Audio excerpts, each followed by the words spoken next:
Assalamualaikum warahmatullahi wabarakatuh. Waalaikumsalam warahmatullahi wabarakatuh. Ini ada tamu istimewa. Selamat malam di Payung University.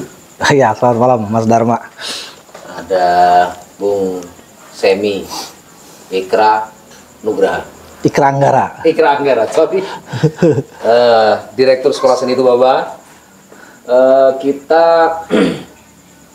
terakhir ngobrol minggu ya dulu di sini, mengupdate kembali tentang berkesenian di Lampung terutama ya. Dan saya baru dapat kabar bahwa Tubaba Art Festival tidak didukung anggaran. Ya, begitu kabar terakhir ya. Tapi itu nanti kita bahas. Kita ingin merefleksi sebenarnya apa sih dampak proses kesenian ini pada kesadaran kita ya, bahwa mestinya seni ini kan menjadi satu basis menanamkan nilai ya. Ya, betul. Bukan sekedar tentang artefak ya, seremonial. Ya, kemudian melihat seni sebagai sebuah mungkin bentuknya perdagangan. Ya. Ada orang melihat seni hanya sebagai sebuah lip service saja gitu. Padahal kan sebenarnya yang butuh seni ini siapa sih? Ya, betul. Sebenarnya kenapa kita masih seni? Kenapa kita masih berkesenian? Dan sebenarnya siapa yang butuh seni? Ya. Ya, seni kita semua butuh. Yang punya kesadaran semuanya butuh seni. Kehidupan hari ini, dunia hari ini, tidak ada yang tidak melibatkan seni. Mulai dari pakaian kita, ada desain kan. Ini Mas Dharma nih topinya ada desain tertentu kan, keren tuh ya. Gelas kopi kita juga ada desain kan. Ini juga ada kaitannya dengan seni. Baju saya kan keren juga nih, one piece.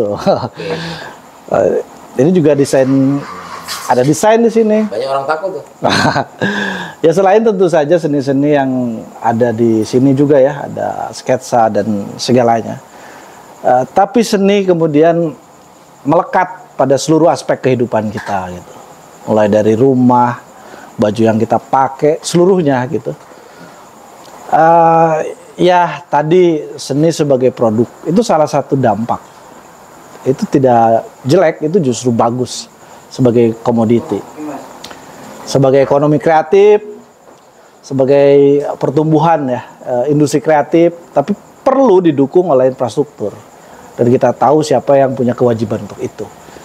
Tapi di sisi lain, seni itu sebenarnya punya daya untuk menumbuhkan setiap diri manusia, setiap subjek gitu ya. Kita ingat diskursus klasik tuh tentang seni antara Mbah Plato dan muridnya Aristoteles ya. Jadi buat Plato seni itu nggak penting gitu kan, karena seni itu hanya mimesos, tiruan dari tiruan. Kita tahu Plato sendiri bilang bahwa ya dunia ini adalah tiruan dunia ide kan.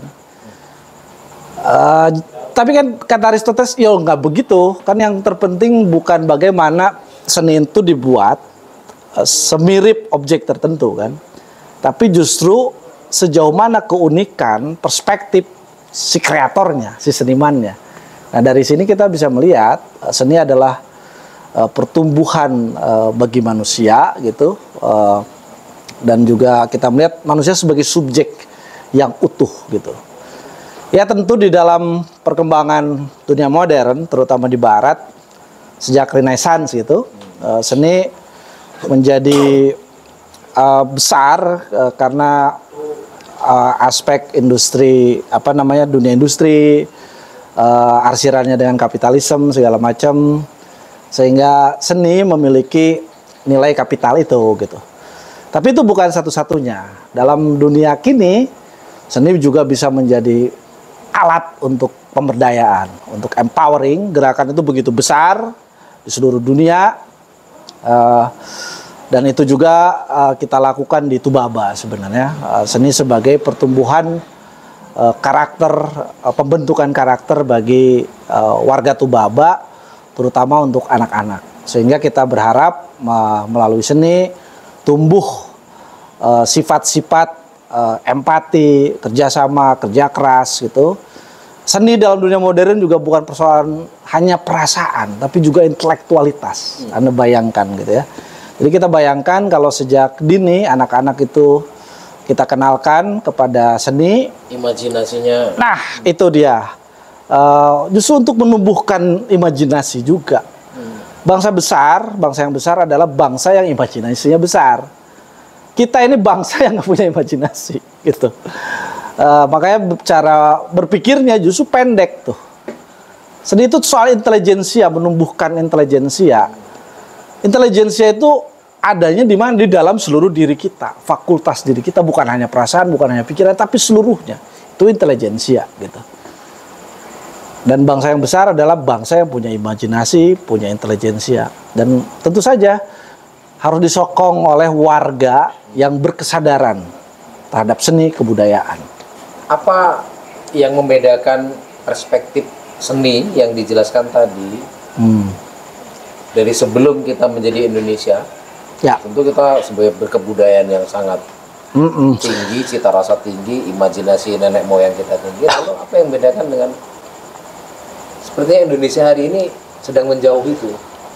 Ya, ini ironis. 2017 kita memiliki Undang-Undang Pemajuan Kebudayaan. Itu perjuangan sangat lama para seniman, para budayawan.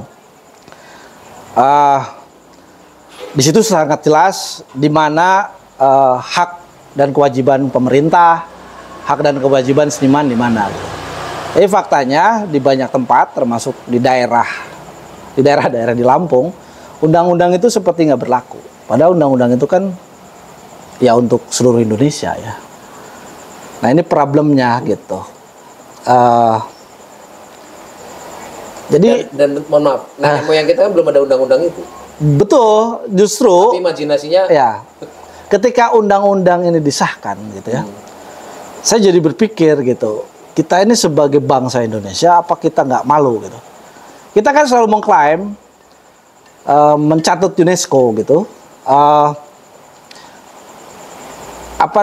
Indonesia adalah negara yang berdikdaya dalam kebudayaan karena keberagaman budaya. Tapi kalau kita lihat ulang, kebudayaan itu kan kebudayaan pra-Indonesia sebenarnya. Sebelum Indonesia merdeka. Jadi persoalannya itu bukan kuantitas keberagaman kebudayaan, apalagi kebudayaan sebagai produk gitu. Tapi adalah cara berpikir gitu kan. Cara mereka memperlakukan kebudayaan. Dulu kebudayaan adalah produk kolektif. Nah sekarang ketika kita udah punya Undang-Undang Pemajuan Kebudayaan, tentu saja produk kolektif kita tetap konservasi gitu, kita revitalisasi dan segala macam. Tapi individu seniman kan juga harus dirawat, harus dijaga. Termasuk mereka yang menggunakan kebudayaan-kebudayaan lama sebagai ekspresi kebudayaan baru, sebagai karya-karya post tradisi. Nah, justru negara hari ini harus melihat itu. Jadi bukan hanya mengelus-ngelus kebudayaan lama pra-Indonesia itu gitu. Bagaimana kebudayaan pasca Indonesia ini kita definisikan, kita rawat, kita besarkan gitu, dengan keberagaman keberagaman kontemporer tentu saja. Bukan malah diseragamkan ya. Bukan malah diseragamkan, itu konyol gitu. Itu yang kami di Tubaba menolak itu. Makanya sekali lagi kalau di Tubaba kerja-kerja kebudayaan, pelatihan-pelatihan kesenian justru untuk menumbuhkan individu. Dan kami yakin individu yang berkualitas di masa depan akan membentuk peradaban yang berkualitas itu. Gitu. Ya kita harusnya malu tuh pada kebudayaan pra-Indonesia. Betul. Terus ini kita balik lagi ke Tubaba ya. Sebenarnya awal mula perjumpaan dengan Bang Umar tuh gimana itu?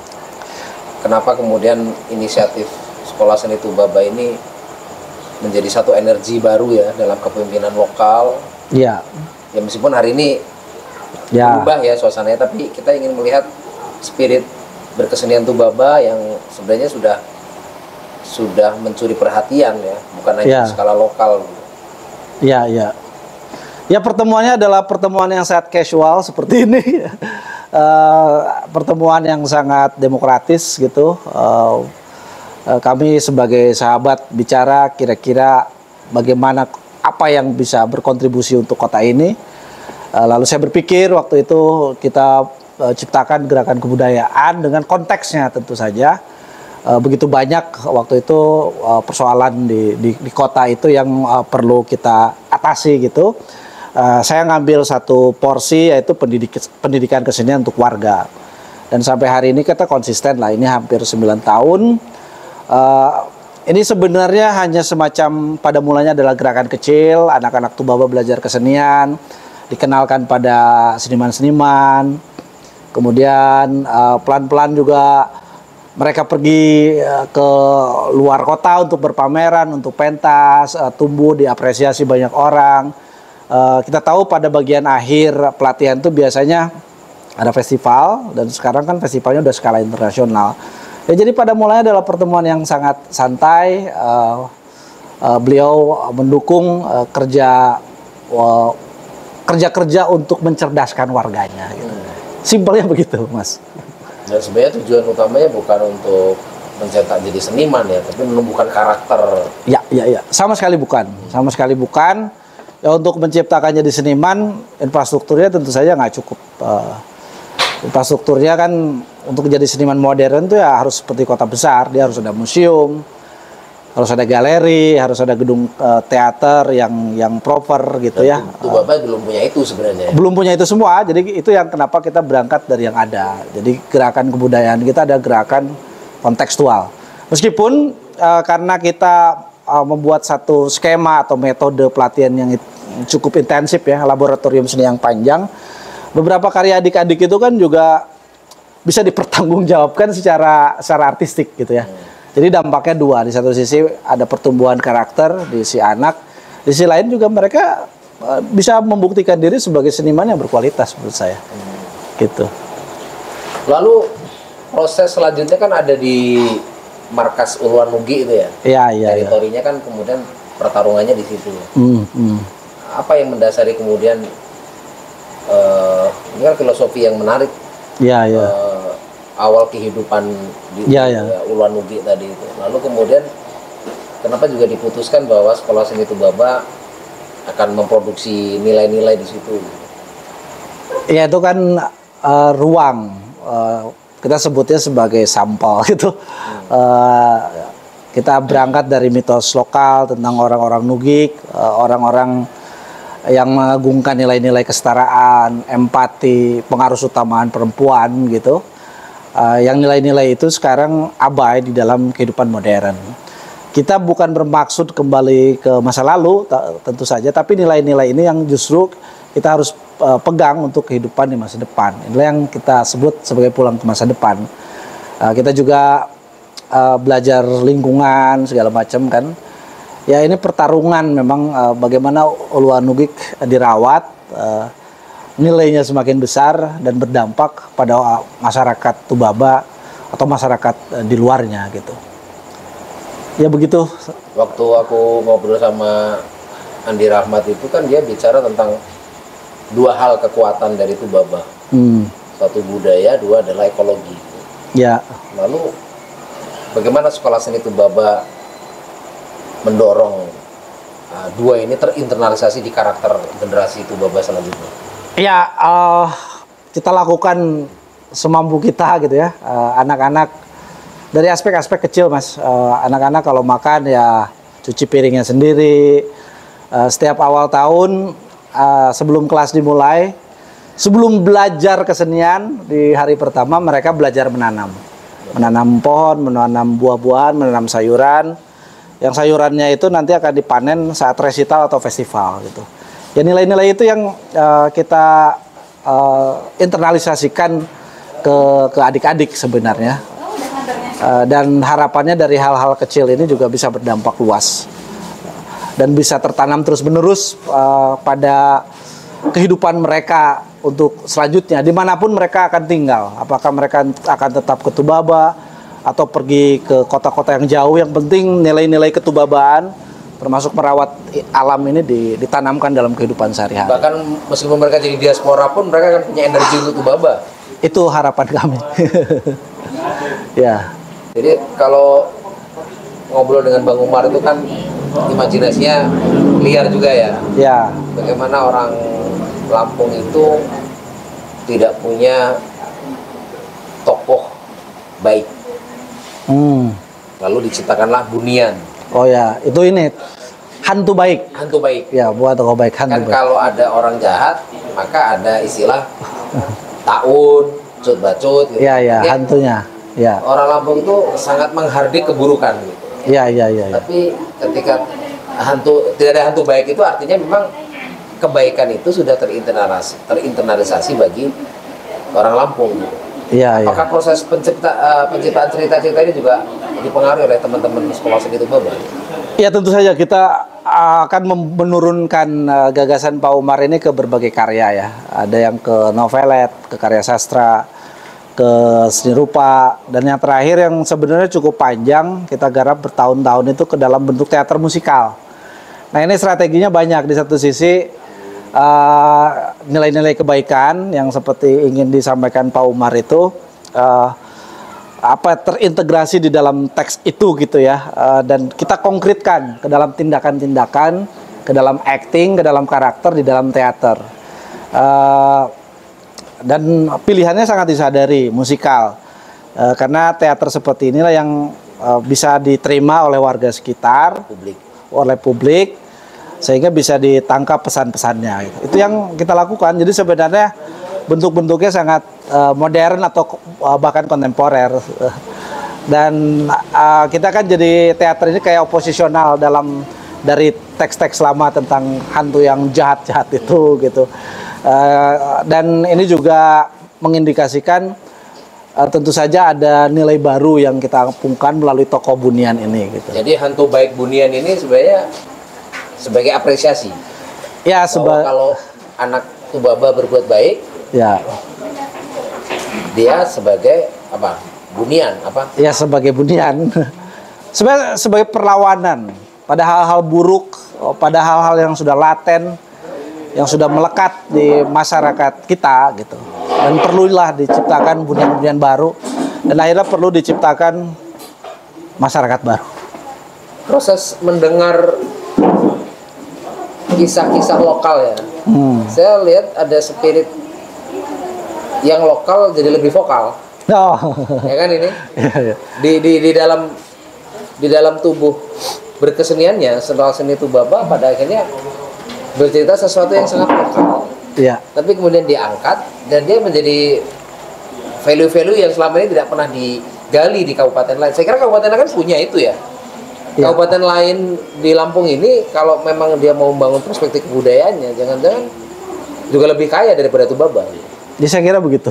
Tapi kenapa Tubaba kemudian sudah di tangan Bang Umar, dia mau menjadi pendengar yang baik? Mendengar ya. Ya, metode Pak Umar itu mendengar. Mendengar siapapun, mendengar saya, mendengar seniman-seniman lain, mendengar Andra Matin, mendengar Afrizal Malna. Saya kira itu metode yang dia sederhana tapi keren gitu. Dan sebagai gerakan kebudayaan ini perlu dipertimbangkan oleh kabupaten lain menurut saya. Karena kebudayaan itu masa depan dunia, Mas. Kebudayaan itu masa depan dunia. Kebudayaan itu dia sebagai satu konsep yang lengkap itu. Kebudayaan di satu sisi adalah hal yang konseptual tapi bisa diturunkan kepada berbagai hal, termasuk kerja-kerja ekonomi. Cuma sayangnya kan pemerintah kita umumnya itu sering takut tuh pada kebudayaan. Makanya kalau kita lihat, mohon maaf, anggaran-anggaran pemerintah di Lampung ini untuk kebudayaan umumnya itu di 0,0011%. Ya, misalkan satu kabupaten APBD-nya 960 miliar. Itu anggaran kebudayaan paling 100-200 juta, Mas.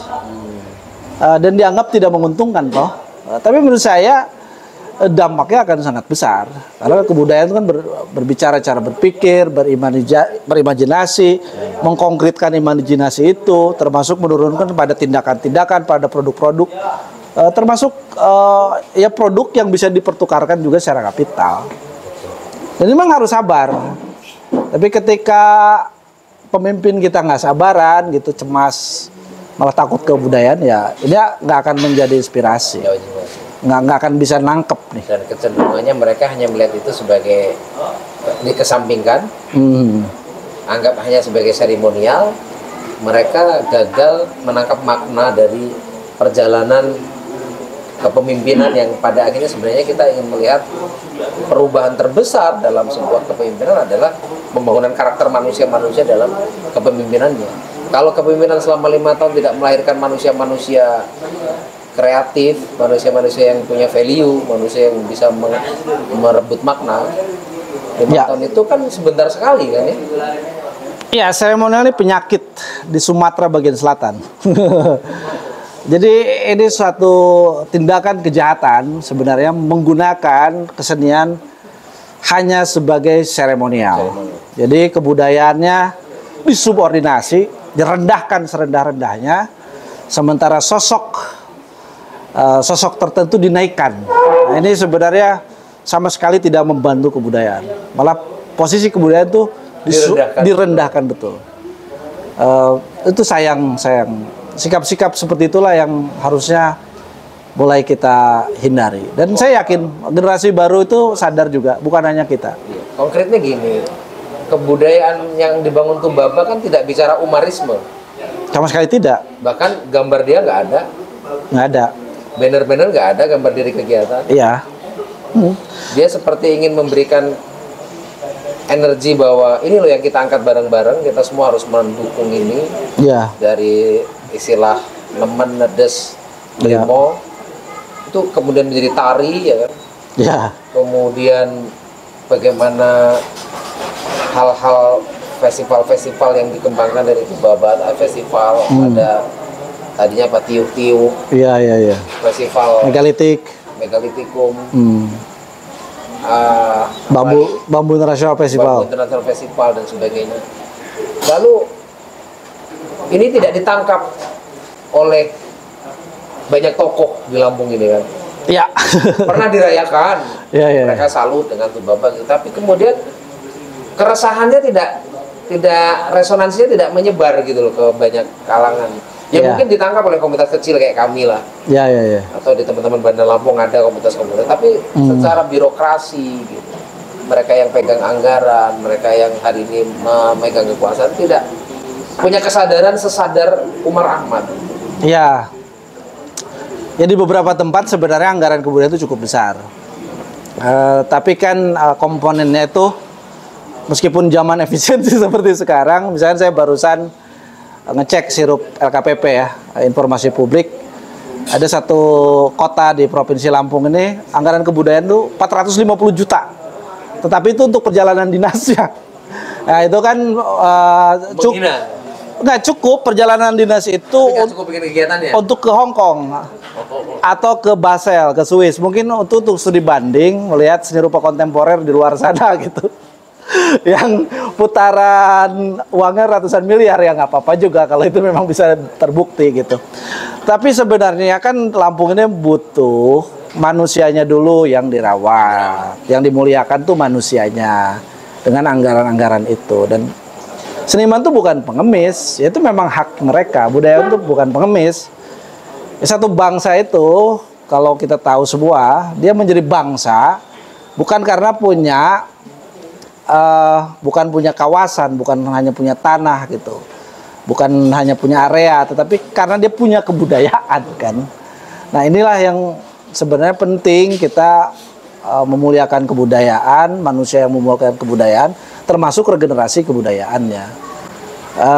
Saya sendiri tidak paham ya, sampai sekarang umumnya pemerintah daerah di Provinsi Lampung itu hanya mementingkan infrastruktur dengan mengabaikan suprastrukturnya.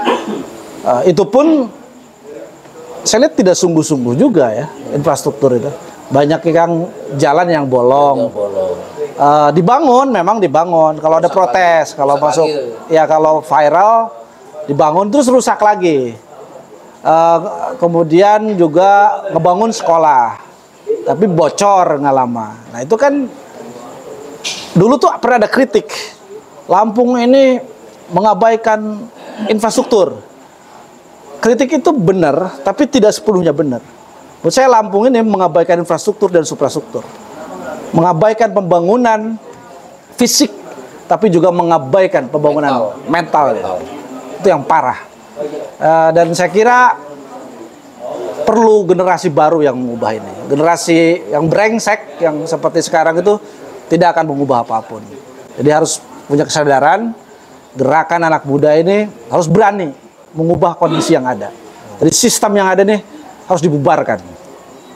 Dan salah satunya dengan kita berkesenian. Salah satunya dengan berkesenian. Sadar, ya? Betul. Secara sadar. Betul. Karena pada akhirnya seni ini harus mendorong kesadaran kan? Ya betul. Itu harus diubah, harus diubah. Dan saya percaya teman-teman muda di Lampung, saya datang ke Metro, saya datang ke Bandar Lampung, saya datang ke Lampung Barat, ke pesisir barat, banyak kok anak-anak muda yang cerdas. Banyak oase. Mereka nggak dikasih ruang gitu, gila ya.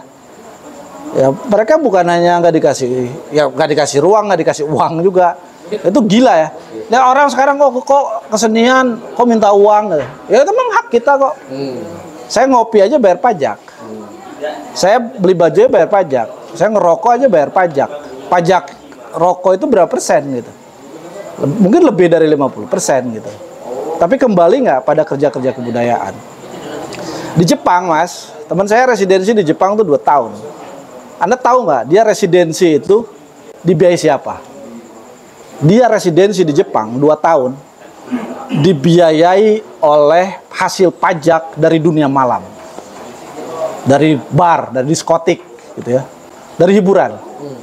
Tapi dia diharuskan mempelajari tari, harus nonton film, baca beli buku. Dananya itu untuk merawat kebudayaan. Itu kan jelas tuh. Pajak dunia hiburan diberikan pada kebudayaan. Dan di kita dikembalikan kemana gitu. Perjalanan dinas mereka itu terus ya? Betul, terus menerus. Jadi anggaran kebudayaan itu harus besar. Kalau enggak ya dipakai oleh orang-orang brengsek itu. Meskipun sudah efisiensi, saya berkali-kali dengar ini mana saya mau ketemu pejabat A gitu. Oh lagi DL dinas luar. Jadi sampai kapan pemerintah kita ini mau maju kalau kerjanya cuma DL, dinas luar, BIMTEK, dinas luar lagi, dinas luar biasa, sampai kapan mau majunya? Sedangkan ngurus manusianya, memuliakan manusianya, ngubah teritori yang ada di satu titik tidak pernah dilakukan secara konsisten. Ya betul. Merawat mereka. Dan saya lihat sekolah seni Tubaba tuh harus didorong lagi untuk punya energi itu kan. Ya betul. Kalau anggarannya kemudian misal hari ini dihilangkan, yang mau dibangun apa gitu. Ya tapi energi kami tidak berkurang. Kami masih tetap 100%. Anda tahu saya keliling ke sini melatih anak-anak disabilitas. Ya, puluhan anak di Provinsi Lampung. Kami dari Sekolah Seni Tubaba ngajak nih anak-anak di seluruh Lampung, adik-adik disabilitas terutama untuk ayo berkarya. Kita ngebuka bahwa seni itu harus inklusif, harus bisa diakses oleh siapa saja. Jadi energi kami sama sekali nggak berkurang. Ya tentu saja ini hanya persoalan strategi aja, bagaimana kami mengurai waktu dan sejenisnya. Tapi intinya meskipun dihentikan anggaran itu tetap jalan. Kami tetap jalan. Kami tetap jalan. Karena ada nilai yang nggak bisa dipertukarkan. Energi saya itu nggak bisa dipertukarkan dengan uang. Dengan uang tidak bisa dipertukarkan. Nilai itu lebih mahal dari semua itu. Ya, kita harus berpikir bahwa nilai kualitatif itu selalu lebih penting daripada nilai kuantitatif. Tentu saja para ahli ekonomi mungkin yang lihat siaran kita nih, ini orang goblok amat. Tapi saya senang sekali dengan kegoblokan ini. Saya senang terutama ketika saya menciptakan sesuatu dan orang-orang bahagia.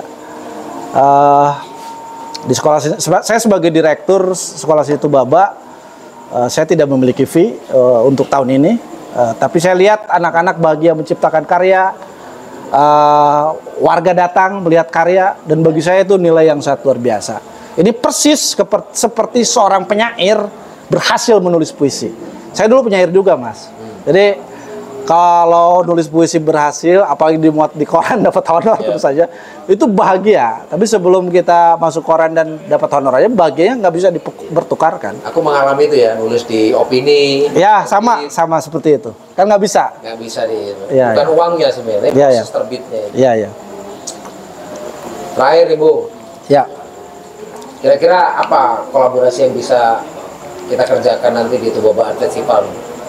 Kayaknya saya tertarik bahwa sekolah seni Payungi, mungkin dengan tubuh pemberdayaan Payungi, Ya, ya. kita juga pengen ngedorong mama perempuan-perempuan di sana untuk bisa bikin ruang kreatif seperti pasar kreatif. Ya, ya, ya. Dan kita bisa berkesenian bareng. Ada Ya, ya. di sini. Ya, saya kira menarik lah. Kita bisa saling belajar ya. Selama ini pun kami belajar ke Payungi ya tentang pemberdayaan warga. Ini yang juga kelemahan kita ya. Tapi kan dalam 3 edisi terakhir warga juga mulai terlibat secara lebih jauh ya. Ibu-ibu itu di sana itu udah jadi penata kostum sendiri gitu. Ya mungkin karena awalnya pendekatan kita ini memang terlalu modernis. Ini yang kita evaluasi. Saya kira Mas Dharma dan kawan-kawan bisa memberikan pengetahuan lah kepada warga bagaimana membuat pemberdayaan ekonomi warga dengan ruang-ruang yang kita punya, dan itu bisa dimanfaatkan. Potensinya besar. Kita jangan mengeluh tentang kondisi ekonomi kita yang sulit, kita lakukan dulu.